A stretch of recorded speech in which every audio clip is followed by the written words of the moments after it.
Hello guys! Magluluto tayo ng potato with rosemary. Ayan. Ang normal na ginagamit dyan ay baby potato, pero wala akong baby potato, so pwede rin ito. Basta hugasan lang mabuti ang patatas para hindi na siya kailangang balatan. Wait lang ha, hihiwain ko. Iisa ang kamay ko eh. O yan guys, ganyan ang hiwa ng potato. Lagyan natin ng olive oil.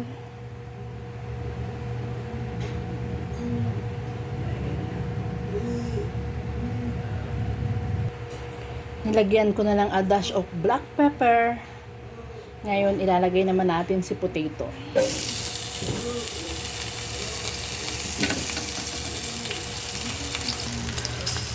A dash of salt.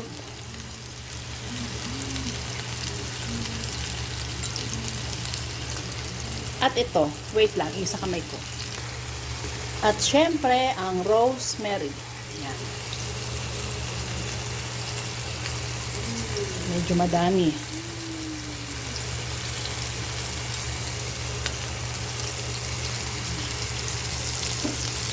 Lulutuin lang natin ang potato sa ganito na halo lang ng halo hanggang sa siya ay maluto. Ayan. Ganyan lang yan guys. Ang bango ng rosemary.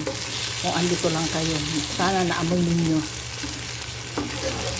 Sobrang bango talaga. Ito na guys. Luto na ang ating potato. Ayan. Kung baby potato ang gamit nyo, ganyan din lang yun. Lulutuin nyo lang sa kahahalo. Para lang kayo nagsasangag. Ayan, ganyan lang. At napakasarap niyan. Okay guys, thank you for watching. Bye!